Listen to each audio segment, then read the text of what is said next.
আসসালামু আলাইকুম। সবাই কেমন আছেন? আমি তো আপনাদের দোয়ায় এবং আল্লাহর রহমতে ভালোই আছি। দেখতেই পারতেছেন আমি একটি প্লেটের মধ্যে পেঁয়াজ কুচি নিয়ে নিচ্ছি এবং পেঁয়াজটাকে কিন্তু একটু মোটা করে কেটে নিতে হবে। আসলে পেঁয়াজ কুচি বললেও ভুল হবে, কারণ এই রেসিপিটা তৈরি করতে কিন্তু পেঁয়াজটা একটু মোটা করে কেটে নিতে হয়। দেখতে পারতেছেন আমি কতগুলো পেঁয়াজ নিচ্ছি এবং পেঁয়াজের পরিমাণটা একটু বেশি দিতে হবে। কাঁচামরিচ কুচিটাও দিয়ে দিলাম।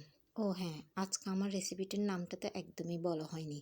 আজকে আমার রেসিপিটির নাম হচ্ছে লবণ ইলিশ দিয়ে কুমড়ো পাতার পাতুরি তৈরি। দেখতে পাচ্ছেন এখানে আমি ধনিয়া পাতা কুচি দিয়ে দিলাম, টমেটো কুচিটাও দিয়ে দিলাম। কে কে এই ধরনের পাতুরিটা খেয়েছেন অবশ্যই জানাবেন। দেখতে পাচ্ছেন আমি রসুন কুচিটাও দিচ্ছি। খুবই লোভনীয় একটি খাবার। সরিষার তেল দিচ্ছি। আমাদের চট্টগ্রামবাসীর তো খুবই প্রিয় এই খাবারটি এবং এটি আমাদের ঐতিহ্যবাহী একটি খাবার।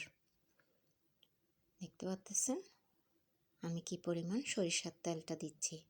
ও হ্যাঁ, লবণ ইলিশ পরিষ্কার করার আগে কিন্তু কমপক্ষে আধা ঘন্টা কিংবা 1 ঘন্টা পানিতে ভিজিয়ে রাখবেন। এতে করে মাছের গায়ে যে লবণটা আছে সেটা চলে যাবে। এরই মাঝে কিন্তু আমি সয়াবিন তেলটাও দিয়ে দিলাম। হলুদ দিচ্ছি, দেখতে পাচ্ছেন। এরপর মরিচের গুঁড়াটা দিচ্ছি এবং এই পাতুরিটা কিন্তু গরম ভাতের সাথে খেতে খুবই ভালো লাগে। এখানে কিন্তু আমি মরিচের গুঁড়াটা একটু বাড়িয়ে দিলাম, স্বাদ মতো লবণটা দিয়ে দিলাম।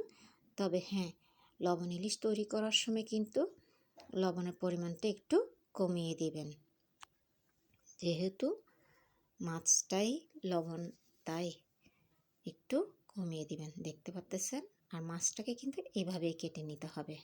তো এখন আমি সবগুলো মেখে নিচ্ছি। আগে তো দেখতেই পেলেন আমি পেঁয়াজগুলোকে মেখে নিলাম।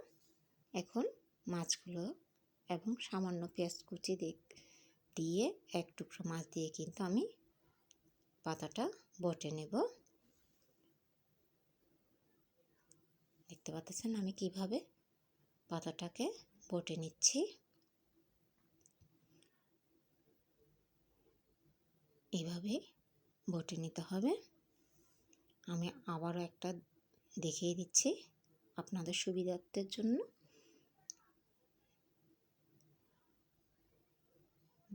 আপনারা অবশ্যই এভাবে একবার হলেও তৈরি করে দেখবেন। এটার যে এতটা স্বাদ আসলে বলার মতো না, না খেলেও কিন্তু বুঝতে পারবেন না।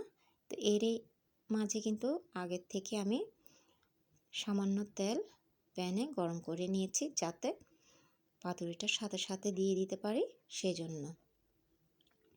এখন কিন্তু কাজ হচ্ছে আস্তে আস্তে করে এপিঠে ওপিঠ উল্টিয়ে দেওয়া। আপনারা অবশ্যই এভাবে একবার হলে তৈরি করে দেখবেন। তো দেখতে পাচ্ছেন মাশাআল্লাহ তৈরি হয়ে গেল আমার লবণ ইলিশের পাতুরি।